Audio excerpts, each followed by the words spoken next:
जय गुरु. Deval sir आज थोडे busy आहेत, त्याला काम काहीतरी निघालं अर्जंट. त्यामुळे आपण हा क्लास घेऊत आणि प्रयत्न करू आज सगळं संपवण्याचा. म्हणजे मग जय उद्यापासून गुरु. जय गुरु जय गुरु. म्हणजे मग उद्यापासून गुरुवार, शुक्रवार, शनिवार मग थोडी तयारी करता येईल. त्यात काही तुम्हाला अडचण आली किंवा हे समजण्यामध्ये ग्रुपवर टाका. तुम्हाला लगेच आम्ही रिस्पॉन्स देऊ आणि रिप्लाय देऊत. त्यामुळे कुठेही काही अवघड वाटलं, न समजलेलं वाटलं तर लगेच मेसेज द्या. आपण सुरू करायचं. तोपर्यंत लोक येतीलच. हो रेकॉर्डिंग हो सुरू झालं का? हो हो.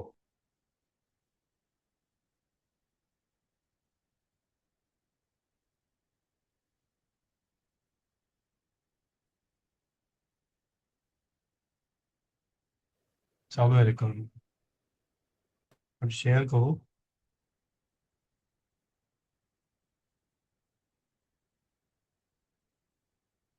आपण सुभाषितम बघत होतो काल.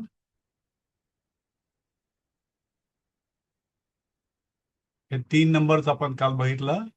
विद्वंतंच नृपत्वंच नैव तुल्यम कदाचन स्वदेशे पूज्यते राजा विद्वान सर्वत्र पूज्यते. सर्वांना आवाज येतोय ना?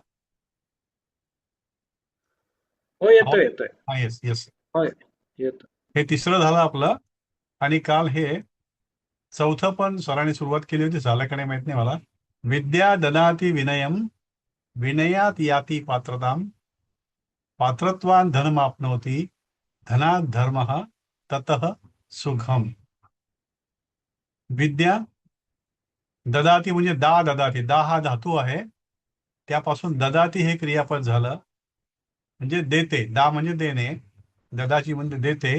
विनयम, ज्याला विद्या प्राप्त होते, ज्याला ज्ञान मिळतं, तो विनयी बनतो. तो स्वभावाने आपोआप थोडासा मऊ बनतो आणि समाजामध्ये जास्त स्वीकारार्ह बनतो. तो विनयी बनल्यानंतर विनयामुळे स्वीकारता वाढल्यामुळे समाजामध्ये विनयात याती पात्रताम. याती म्हणजे मिळते, प्राप्त होणे. ददाती म्हणजे देणे, त्याच्या उलट याती प्राप्त होणे. विनयात, हे विनयात सारखा शब्द आपल्याला गेला होता, आठवतं का?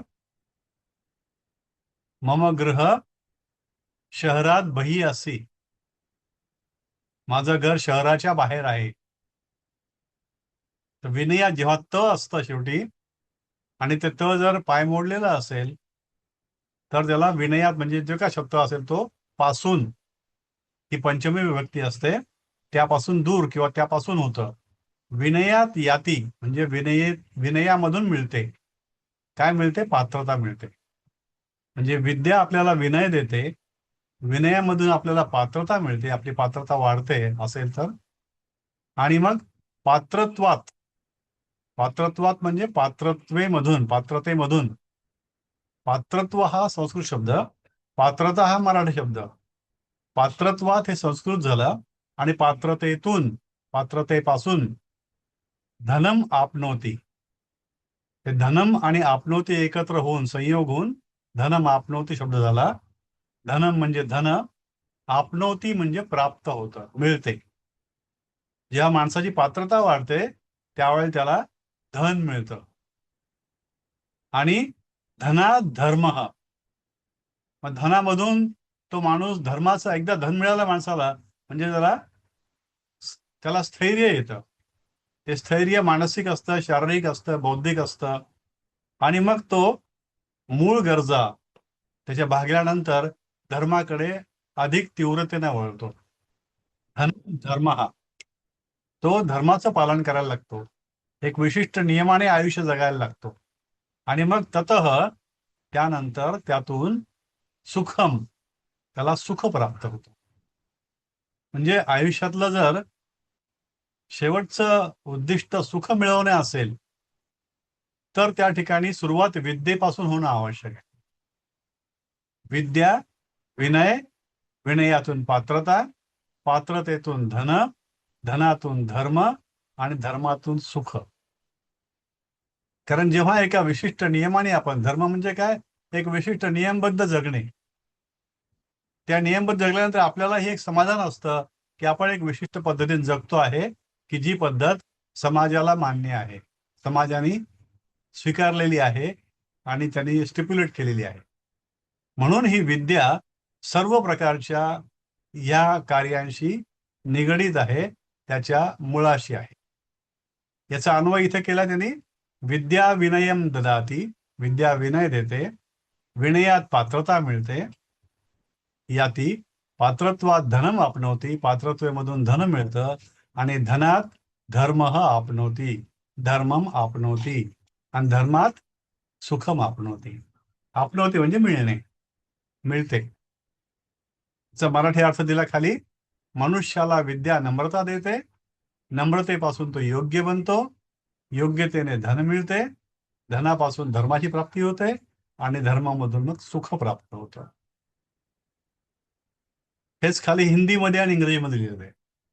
आपल्यापैकी जर कोणी हिंदी लिहिणार असेल, उत्तरामध्ये हिंदी भाषा दिली असेल, तर यातले हिंदी अर्थ त्यांनी वाचून त्यात लिहू शकतात, नाहीतर मग मराठीमध्ये सगळे उत्तरं द्यायची आहेत. तर हा चौथा सुभाषित आपण संपवलेला आहे.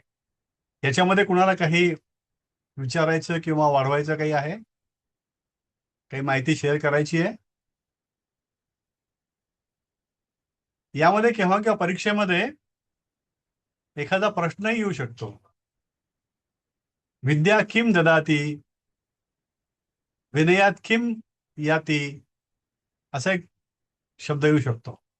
मग त्या ठिकाणी आपल्याला ते विद्या काय देते माहिती पाहिजे, किंवा विनयातून काय मिळतं, धर्मातून काय मिळतं, हे जर माहिती असेल तर तिथे एक तर गाळलेला शब्द येऊ शकतो, किंवा एखादा छोटासा प्रश्न येऊ शकतो.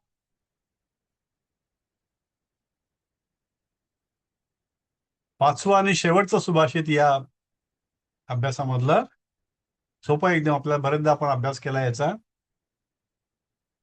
सुखम आपतितम सेव्यम, दुःखम आपतितम तथा, चक्रवत परिवर्तनते, दुःखानी च सुखानी च. आपतित म्हणजे, पतित म्हणजे पडणे, पतित. आपतित म्हणजे जेव्हा येऊन पडतं, म्हणजे मिळतं, जेव्हा प्राप्त होतं. सेव्य म्हणजे स्वीकारायचं. सुखम आपतितम सेव्यम, जेव्हा आयुष्यामध्ये सुख प्राप्त होतं तेव्हा आपण त्याचा स्वीकार करतो. सुख प्राप्त करताना आपल्याला आनंद होतो, आणि असं वाटतं ह्या कायम सुखच आपल्या आयुष्यामध्ये राहावं. पण केव्हा केव्हा ह्या सुखाच्या उपभोग घेता घेताच दुःखम आपतितम होतं. तथा, त्याच वेळेला तेव्हा तसं दुःख प्राप्त होतं. दुःखम आपतितम, सुखाचं सेव्यम करता करता, हे सुखाचा उपभोग घेता घेता, स्वीकारले असताना दुःख प्राप्त होतं. आणि दुःखाचा काळ मग तो लवकर जात नाही, सुखाचा काळ पटकन संपतो. याच्यामध्ये दिलेलं नाही तसं ते, पण जो जनरल अनुभव जो आहे तो, की सुखाचा काळ लवकर संपतो, दुःखाचा काळ संपत नाही. पण हे आपण विसरायला नको की सुख आणि दुःख हे एका चक्राप्रमाणे असतं. सुखामागून दुःख येतं, दुःखामागून सुख येतं. म्हणून त्यांनी म्हटलं इथे चक्रवत, म्हणजे चक्रासारखे, वत म्हणजे सारखे, चक्राप्रमाणे, परिवर्तनते, बदलते, दुःखानीच सुखानीच, दुःख आणि सुख. आता या ठिकाणी दोन दोन वेळेला च वापरलाय. दुःखानीच सुखानी म्हटलं चाललं असतं, किंवा दुःखानी सुखानीच म्हटलं चाललं असतं.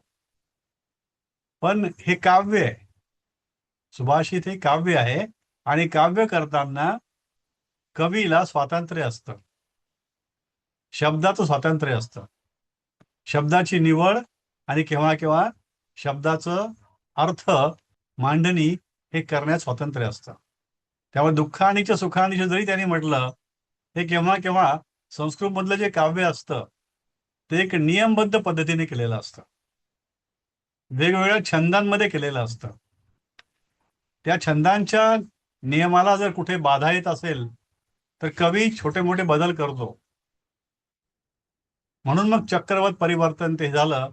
म्हणून इथं पुन्हा 8 शब्दांचं आहे चक्रवत परिवर्तन ते. अर्ध येते. दुःखानी 3 शब्द, च सुखानी 3 शब्द आणि च म्हणजे इकडे या ठिकाणी 3 आणि 3 6 आणि 2 8. इकडे चक्रवत परिवर्तन ते म्हणजे हे 3 आणि हे 5 8 शब्द. असं 8 शब्दात त्याने अर्धा अर्धा भाग केलेला आहे. म्हणून इथं ते 2 वेळेला च घेतलं, पण अर्थाकरता याचा एकदाच आणि असा अर्थ होतो. याचा अन्वय केला त्यांनी आपतितम म्हणजे जेव्हा मिळतं सुखम सेव्यम, सुख मिळतं तेव्हा ते स्वीकारायचं. सेव्यम म्हणजे आपण स्वीकारतोच, ते आनंदाने स्वीकारतो. तसेच आपतितम दुःखम सेव्यम, जेव्हा दुःख येतं तेव्हा तेही स्वीकारायचं. दुःख आणि च सुख आणि च चक्रवत परिवर्तन ते. दुःख आणि सुख हे एक चक्राप्रमाणे परिवर्तन होत असतं, बदलत असतं. मिळालेले सुख ज्याप्रमाणे स्वीकारतो तसेच माणसाने आलेले दुःखही स्वीकारले पाहिजे, कारण सुख आणि दुःख चक्राप्रमाणे भ्रमण करीत असतात. यामध्ये काही न समजलेला भाग काही तुम्हाला वाढवा वाटतं, काही वेगळं काही सांगा वाटतं, मोकळेपणाने शेअर करा. सर हे तथा म्हणजे तसेच का त्या तसेच हो. ह्याने? तथा एक तसं एक अव्यय म्हणता येईल, की उभयान्वयी अव्यय आपण म्हणतो, तसं आहे जोडणारं. जसं सुख मिळालं तसंच दुःख पण स्वीकारा, सुख स्वीकारलं तसंच दुःखही स्वीकारा. इथे च पण आणि चाललं असतं, पण ते हा शब्दाचं त्यांनी नंबर ऑफ शब्द म्हणजे शब्दांची संख्या त्या हा सेव्य म्हणून लईमध्ये ते येण्याकरता, तथा हा केलं. हा लईमध्ये हा येण्याकरता तथा वापरला. पण त्याचा बरोबर. म्हणण्याचा उद्देश तेच आहे की सुख आणि दुःख मिळतं ते जसं येतं तसं स्वीकारा. म्हणून हे तथा अर्थाने योग्य आहे, पण लईनं जास्त योग्य आहे. हम्म. आणि सर हे तुम्ही उच्चार करताना सुखमापतित असं नाही म्हटलेलं, सुखम हा मी ते आपतित. मुद्दाम मुद्दाम तोडलं त्या ठिकाणी, कारण मी अन्वय उशिरा अच्छा घेतला अच्छा. ना. हा सुखमापतितम सेव्यम दुःखमापतितम तथा चक्रवत परिवर्तन ते दुःखानी च सुखानी च. असं बरोबर. हे जे संयोग केलेला आहे त्याचा तसं म्हटलं हो चालतं. आणि चालेल समजून चालेल. येतो हे वाक्य वाचताना सुद्धा आपल्याला जेव्हा वाचतो तेव्हा असे कुठलीही पोथी वाचली आपण तर खूप अशी जोडाक्षर असतात. पर्टिक्युलरली जर दुर्गा सप्तशती वगैरे वाचले तर ते इतके पूर्ण ओळ भरून जोडाक्षर असतात. मग ते आपल्याला कुठे तोडायला जमलं पाहिजे. म्हणून ते तोडण्याची सवय झाली तर मग ऑटोमॅटिकली शब्द तुटतात आणि आपला अर्थ हा सुटा सुटा होत जातो. बरोबर. थँक्यू. हे दुःखानीच सुखानीच इथे दोनदा च वापरलेला आहे हो हो. आपल्याला. ह्याच्यामध्ये पण आहे फलानी आणि फलानीच आणि इथे पुष्पानीच समथिंग. एकच च असेल, ते दोन नसतील तिथे. मग इथे दोनदा का वापरलंय ते असं? कवी असं हा होतं प्रश्न. कवीचं स्वातंत्र्य येते. त्या ठिकाणी त्याला योग्य शब्द सापडला नसेल किंवा त्याने त्या लईमध्ये घेण्याकरता तो शब्द वापरला आणि तयार केलं काव्य. आणि कवीनं जे केलं ते नॉर्मली, कारण कसं संस्कृतमध्ये कवीला खूप महत्व होतं. जुन्या काळातला आपण जर राजाचे आश्रय असले कवी बघितले तर त्यांचं ते काव्य, एखादा कवी म्हणजे तो खूप मोठा असायचा आणि त्याला खूप स्वातंत्र्य असायचं शब्दांचं, अर्थांचं, वाक्यरचनेचं, छंदाचं. जसं आपण आता आज मुक्त छंदामध्ये करतो त्यावेळेस तसं अछंदात पण करायचे. कुठल्याच छंदात माझं काव्य नाहीये पण ते श्रेष्ठ काव्य आहे. असं त्यात ते स्वातंत्र्य वापरून त्यांनी 2 वेळेला च केलं. त्याचा अर्थ एकच आहे, एकच आणि आहे त्यामध्ये, 2 नाही. अच्छा. दुःख आणि सुखानी म्हणजे हे बहुवचन झालं. दुःख सुख हे एक वचन. राईट. सर हे परिवर्तन ते कुठला काळ आहे हा? परिवर्तन हे वर्तन हे क्रियापद झालं. परी हे त्याला जोडलं गेलं म्हणजे योग्य प्रकारे होणारं वर्तन. आणि ते ते जे आहे ते एक प्रकारचं आत्मनेपदी म्हणतात त्याला. तशा प्रकारे ते क्रियापद बदललं गेलं. परिवर्तन ते म्हणजे बदलते. चक्रवत नित्य हा म्हणजे परिवर्तन म्हणजे होत राहतं. त्याचं हा काय चक्रासारखं म्हणतो परिवर्तन होत आपण राहतं. परी हा उपसर्ग लावला त्याला वर्तनला आणि अंते त्याला आत्मनेपदी क्रियापद असं म्हणलं जातं त्याला. तो आता टेन्सच पुढं आहे ना हे पूर्ण हा पूर्ण हा प्रेझेंट टेन्सच आहे ना. प्रेझेंटेस सगळं प्रेझेंटेस. हम्म. हो परिवर्तन ते म्हणजे बदलते असं काही म्हणजे बदलले किंवा अच्छा बदलेल असं काही म्हटलेलं नाही कुठे काही.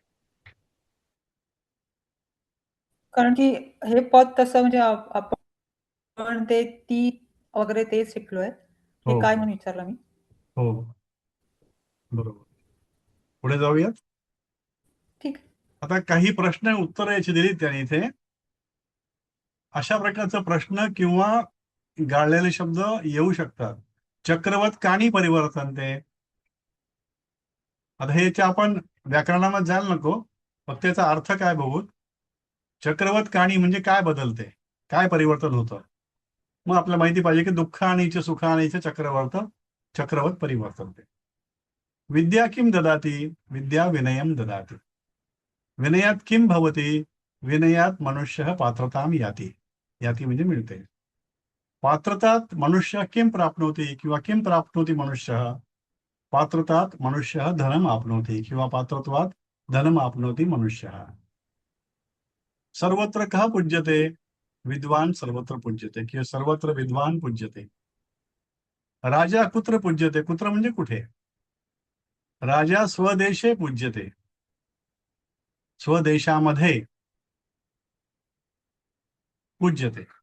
कः धर्मो कः परमो धर्मः आचारः परमो धर्मः आचारः परमो धर्मः. एक सुभाषित गेलं ना आपलं आचार होते. हे जर असे ह्या प्रश्न विचारले गेले तर सुभाषित देतील आणि मग त्याच्या पुढे प्रश्न देतील का नाही असं आपल्याला असं सुभाषित माहिती असंच पाहिजे. असं नाही असंच प्रश्न येईल एखादा. 7 अच्छा. पैकी 5ची उत्तरं द्या असं काहीतरी. पण हे जे काय आहे ह्या पुस्तकात लिहिलं त्याच्या बाहेर काही येणार. म्हणजे ही सुभाषिताची घेतलेली आहे त्याच्यापैकीच कोणते तरी प्रश्न येऊ शकतात. त्यातले येऊ शकतात एखाद्या पाठातले येऊ शकतात. अच्छा. तुम्ही पेपर बघितला असेल ना आलेला हम्म. त्यामध्ये आहे. आता हे उरलेली शेवटची 4 सुभाषित आहेत. आपण एक संपू एवढं आणि परत एक वाटलं वेळ मिळाला तर रिव्ह्यू घेऊत काहीतरी. पहिलं अयम निजः परो वेती गणना लघुचेतसाम उदारचरितानां तु वसुधैव कुटुंबकम. अयम म्हणजे हा. निजः म्हणजे माझा.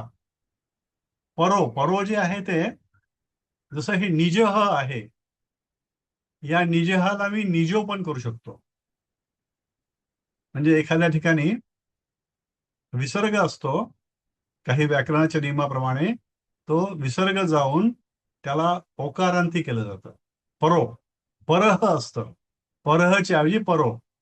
वेती वेती म्हणजे जे हुशार लोक असतात ते गणना लघु चेतसा केलेली गणना. लघु चेतसाम लघु म्हणजे लहान छोट. चेतसा चेतना म्हणजे त्याची बुद्धी किंवा त्याला समज जी असते ती. लघु चेतसाम म्हणजे छोटी बुद्धी आहे. अयम निजः परो वेती म्हणजे हे माझं हे दुसऱ्याचं असं समजणं ही एक लघु प्रकारची छोट्या प्रकारची बुद्धी आहे. विचार आहे चेतना आहे. उदार चरितानाम उदार चारित्र्य असलेले म्हणजे उदार मताचे उदार विचारांचे ते काय म्हणतात. तू म्हणजे तर वसुधा एव वसुधा म्हणजे पृथ्वी. वसुधा एव पृथ्वीच कुटुंबकम हे माझं कुटुंब आहे. म्हणजे हे माझं अपपर भाव ठेवणे हे एक लघु बुद्धीचं कोत्या मनाचं कोत्या बुद्धीचं लक्षण आहे. आणि उदार मताची लोक जी असतात ती संपूर्ण पृथ्वीला आपलं एक कुटुंब समजतात.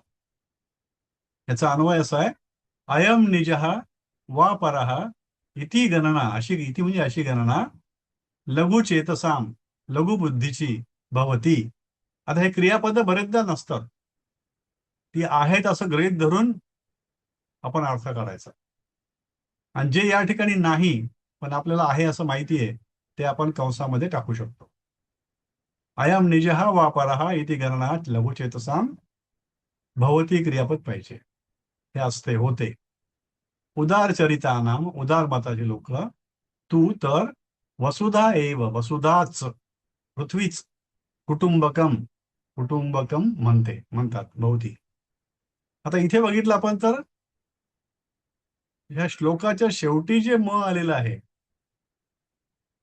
ते सगळं या ठिकाणी हलंत घेतलंय, पाय मोडलेलं घेतलंय. त्यात नियम असा आहे की वाक्याच्या शेवटी किंवा काव्याच्या शेवटी जर हलंत म आलं तर म वर अनुस्वार द्यायचा नाही. इथे मात्र कुटुंबकम या ठिकाणी कुटुंबकम मध्ये त्याने अनुस्वार घेतलाय, कारण इथं भवती त्याने क्रियापद असं दाखवलंय. इथे पण लघुचेतसाम हे दाखवलंय खाली, कारण इथे भवती क्रियापद आहे असं तरी दाखवलंय. म्हणजे हे त्याला गृहीत धरलेलं भवती आहे. उदार चरितानाम तू वसुधा एव कुटुंबकम भवती. हा दुसऱ्याचा आहे. हा विचार हलक्या मनाच्या लोकांचा विचार आहे, परंतु उदार चरित्राचे विचारांचे लोक पृथ्वी म्हणजे कुटुंब आहे असे मानतात. याच्यामध्ये काही तुमचे विचार ऐकताना वाचताना काहीतरी मनामध्ये येतं ना, ते तुम्ही सांगू शकता. आपल्या याच्यामध्ये वसुदैव कुटुंबकम बऱ्याच ठिकाणी ऐकू येत हो, होते हो. की ते जे वेदा- सर्वसमावेशक लोक हो, असतात हो, ते हो, हो, एवढेच 2 शब्द वापरतात. वसुदैव हो, आम्ही सगळ्यांना हो. आपले मानतो, हो, हो, हो. या अर्थाने ते वसुदैव कुटुंबकम. ते बरोबर. अख्खं सुभाषित माहित नव्हतं, पण हे 2 शब्द हो बऱ्याच नाही, ठिकाणी हे नेहमीच हा, वापरलं जातात. वसुदैव नेहमी कुटुंबकम वापरतात. कॉमनली की आम्ही वापरला जाईल. इन्क्लुझिव्ह आहोत हे हो, दाखवण्यासाठी हो. वसुदैव कुटुंबकम येस, असं येस. ब्रीद वाक्य किंवा असं ब्रीद वापरतात. वाक्य आहे खरं आहे. हो.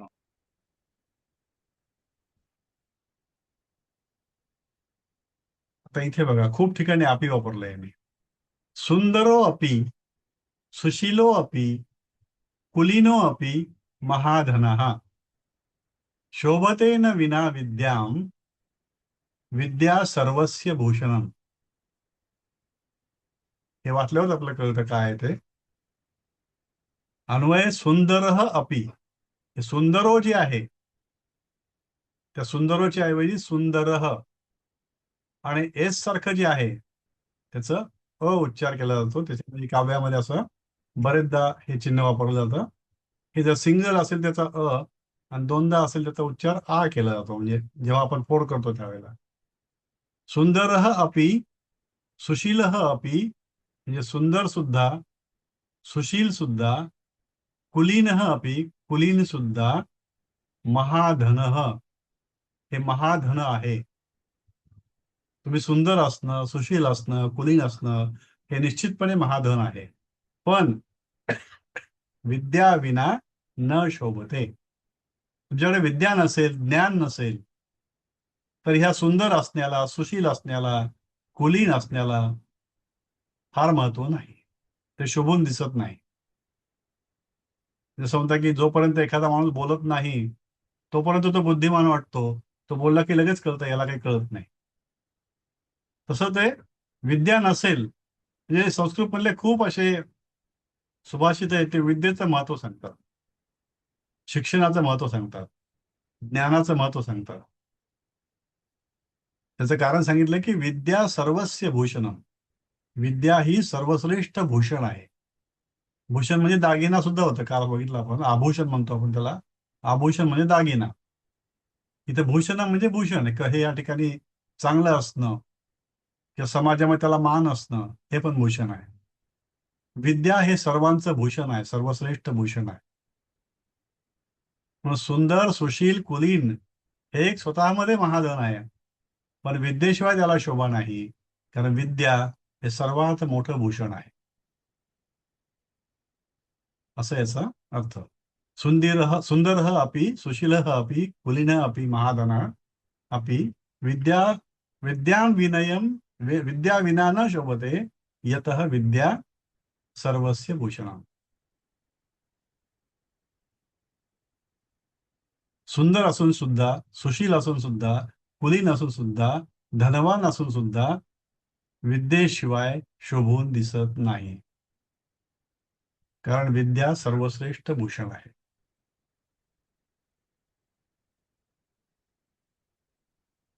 ओके. सर ते विद्या विनयन शोभते हे पण एक आहे हो ना हो, सर? ते असंच खूप आहे याचे म्हणजे संस्कृतमध्ये अख्खे पाठ लिहावे इतके सुभाषित त्या विद्या या विषयावरती आहेत. आणि त्यावेळेला ते विद्येचं महत्व होतच, आजही आहे. आजही आपण म्हणजे आमच्या वडील सांगायचे शिकले नाही तुम्ही तर भीक मागाल, ते जे आहे तसंच आहे. ते शिक्षणाचं विद्येचं महत्व आहेच आहे. म्हणजे धनाला आपल्याकडे सेकंडरी महत्व दिले, दुसरं महत्व आहे. धन कमवा तुम्ही पण ज्ञान मिळणं आवश्यक आहे. हम्म.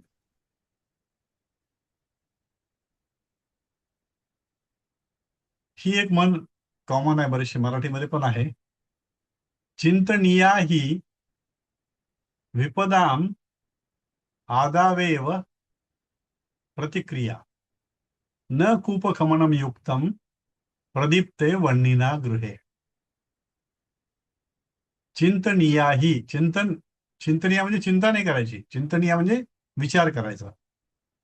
चिंतनीया ही विपदा म्हणजे संकट, विपदाम आदावेव येताना येण्यापूर्वी त्याला प्रतिक्रिया म्हणून त्याची आधीच तयारी करून ठेवायची.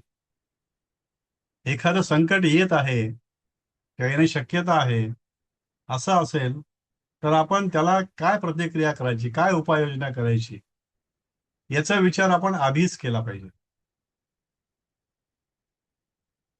जसं आता पेट्रोल डिझेल खूप काय आता होणार आहे, यातून एक विचार असा मांडला जातो की आता मग सगळ्या जगात हे 6 महिने लांबलं तर काय होईल, इकॉनॉमी कोलॅप्स होईल, हे होईल ते होईल, आपण काय करू शकतो असं झालं तर.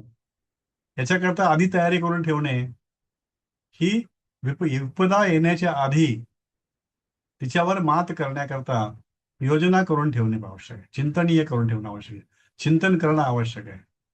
कारण न कूप खननम, कूप म्हणजे विहीर, खननम म्हणजे खनने, विहीर खणू नये, युक्तम योग्य, विहीर खनन योग्य नाही, प्रदीप्ते पेटलेल्या, प्रदीप्त झालेल्या, वह्नीना, वह्नी म्हणजे अग्नी, गृहे, ज्या घरात आग लागलेली आहे त्या ठिकाणी आग लागल्यावरती विहीर खणण्याला योग्य नाही. म्हणजे घर आहे त्या ठिकाणी पाण्याची व्यवस्था असणं आवश्यक आहे. संकट आलं तर पाणी पाहिजे, उद्या आग लागलं तर घरात पाणी पाहिजे. या दृष्टीने पाण्याची व्यवस्था नसेल आणि तुम्ही आता आग लागली चला चला विहीर करू, तर त्या ठिकाणी ही योग्य नाही.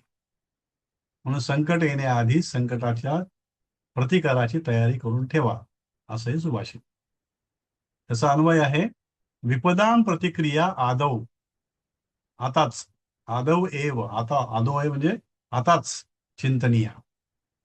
संकटाची प्रतिक्रिया काय करायची, संकट काय येऊ शकतं, त्याला आपली प्रतिक्रिया काय असेल, काय तयारी असेल, कसं त्याला फेस करायचं, याची आताच आदौ एव चिंतनीय विचार करायचा. वह्नीना गृहे, आग लागलेल्या घरामध्ये, प्रदीप्ते सती, म्हणजे जर घरामध्ये आग लागलेली आहे, प्रदीप्त झाला तर अग्नी, कूप खननम न युक्तम भवती, त्या ठिकाणी विहीर खणणे हे त्यावेळेला योग्य नाही. मराठीमध्ये अर्थ, येणाऱ्या विपत्तीचा, संकटांचा प्रतिकार कसा करावा याचा विचार माणसाने अगोदरच केला पाहिजे. घराला आग लागल्यावर विहीर खोदणे बरोबर नाही, असा हा साधा अर्थ आहे. मराठीमध्ये ही अशीच म्हण आहे, आग लागल्यावर विहीर खोदायची नाही. अधिकाऱ्याला काय होतं, उद्या परीक्षा आज अभ्यास करतात. आता हे चौथं सुभाषित, गौरवम लभ्यते दानान न तु वित्तस्य संचयात स्थितिरुच्चैः पयोदानां पयोधी नामदः स्थिती गौरवम लभ्यते लभ्यते म्हणजे प्राप्त लाभ होतो गौरवाचा लाभ होतो कशामुळे दान केल्यामुळे तुम्हाला गौरव लाभतो न तू वित्तस्य संचयात वित्त म्हणजे धन पैसा वित्ताचे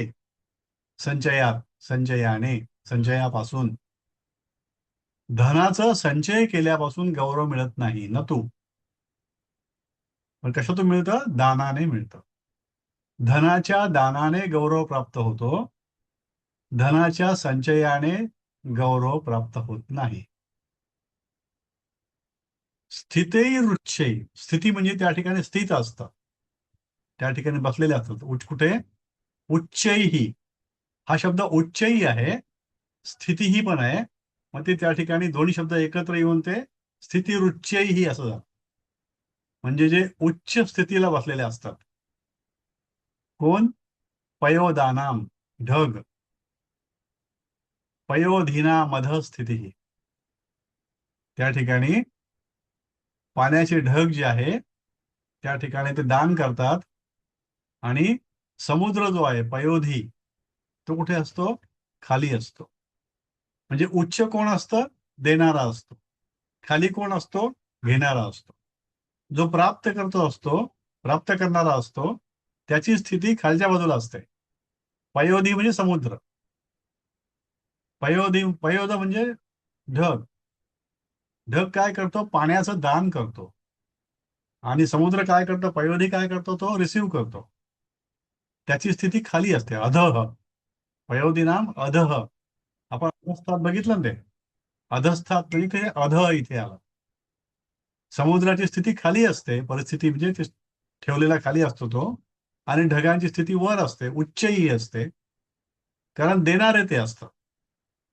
म्हणजे जे देतात ते उच्च असतात जे घेतात ते खालच्या स्तराचे असतात म्हणून दान करावं धन संचय करू नये असं या सुभाषितामधून सांगितलेलं आहे वित्तस्य दानात गौरवं लभ्यते न तु संचयात पयोदानां स्थितिः उच्चै भवति पयोधीनां स्थितिः अधः धनाच्या दानाने मानसन्मान प्राप्त होतो केवळ त्याच्या संचयाने नाही जसे ढगाची स्थिती उच्च असते कारण ते पाणी दान करतात संग्रह करत नाही पण समुद्र स्थिती खाली असते कारण ते पाण्याचा संग्रह करतो दान करत नाही भावार्थ जो दान करतो नुसता संग्रह करत नाही त्याचीच उन्नती होते हा चौथा सुभाषित आता हे सर पाचवं हे थर्ड आणि फोर्थ थोड्या प्रमाणात कॉन्ट्रॅडिक्ट करतं हो सुभाषित हो नाही ते होतं हो बरोबर आहे खरं आहे ते हे खूप ठिकाणी होतं एका ह्याच्यात एक असतं दुसऱ्यामध्ये एक असतं म्हणजे असं तरी पण सुद्धा दानाचं विद्येचं महत्व आहे कष्टाचं महत्व आहे म्हणजे कुठेही असं त्यांनी म्हटलेलं नाही की तुम्ही नशेवर अवलंबून राहा फार कमी असे आहेत की ज्या ठिकाणी कष्ट करूनही तुम्हाला मिळत नाही मग ते देवाधीन आहे पण बहुतेक ठिकाणी त्याने एनकरेज हेच केलंय की तुम्ही पॉझिटिव्ह राहा कष्ट करा धन पण आपल्या इन्कमचा आपल्या असं बोलू हा बोला इट्स असं नाहीये की आपण सगळंच देऊन टाकायचे आपल्या इन्कम मधलं 10% भाग मॅक्झिमम 10% भाग हा दानासाठी हो ठेवायचा असतो हो ते असं तर आहेच जे काय शक्य असेल 5% हो की 10% असं काहीतरी हो आहे हो प्रत्येकाची वेगवेगळी ते धारणा स्वतःसाठी असते आधी करायचे हो हो हो हो काही ना काही दान करावं हे गुप्त दान करावं आता हे शेवटचं आहे एवढं आपण संपू नास्ति लोभ समो व्याधीः नास्ति क्रोध समो रिपुः नास्ति दारिद्र्यवत दुःखम नास्ति ज्ञानात परम सुखम एकदम सोपं आहे हे लोभासारखी व्याधी नाही नास्ती म्हणजे न असती न आणि अस्ती मिळून झालं लोभ समो समोचं जे समह, समह म्हणजे सारखं, लोभासारखं, व्याधीही, लोभासारखी व्याधी नाही. नास्ति क्रोध समो रिपुः, क्रोधासारखा शत्रू नाही. नास्ति दारिद्र्यवत दुःखम, दारिद्र्यासारखं दुःख नाही. नास्ति ज्ञानात परम सुखम, ज्ञानापेक्षा मोठं सुख नाही. जे महत्व ज्ञानाचं सांगितलंय, पण त्या दरिद्री असू नका, लोभी असू नका, क्रोधी असू नका, हा मेसेज त्यांनी दिला यामध्ये. लोभासारखी व्याधी नाही, क्रोधासारखा शत्रू नाही, दारिद्र्यासारखं दुःख नाही, ज्ञानासारखं सुख नाही. लोभसमः व्याधीही नास्ति, क्रोधसमः रिपुः नास्ति, दारिद्र्यवत दुःखम नास्ति, ज्ञानात परम सुखम नास्ति. लोभासारखी मोठी पीडा नाही, क्रोधासारखा मोठा शत्रू नाही, गरिबीपेक्षा मोठे दुःख नाही, आणि कोणते सुख असेल तर ते ज्ञानच आहे. ज्ञानासारखे श्रेष्ठ सुख नाही. असं हे ज्ञान, विद्या, दान, धर्म, उदारमतवादी अशा विचारांना या सुभाषितांमधून महत्व दिलेलं आहे. हे सुभाषित आपण वाचावीत आणि त्या ज्या ठिकाणी कमीत कमी आपल्याला ते कुठे आहे हे तरी कळलं पाहिजे उत्तर लिहिताना, म्हणजे माझ्या सोपं जाईल आपल्याला उत्तर लिहिणं. आता पुढे जे आहे इथे काही वाक्य करायला दिली त्यांनी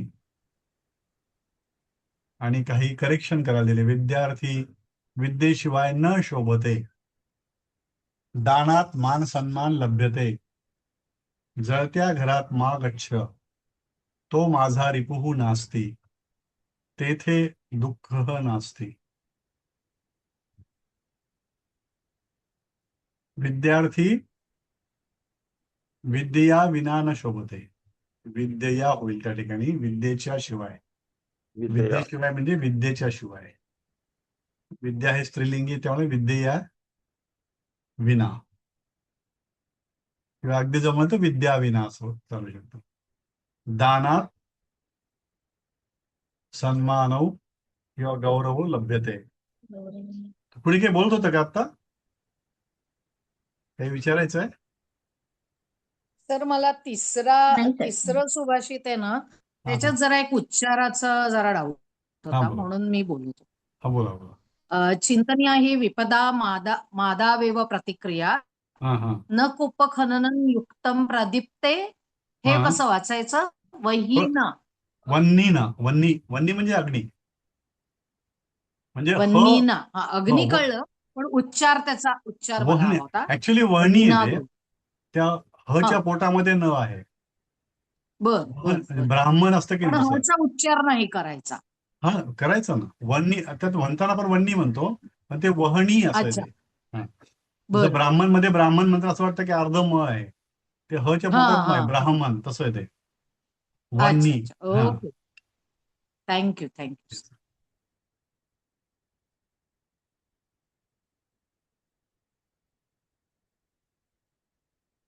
जळत्या घरात मा गच्छ, आपण शब्द गेला आता इथे.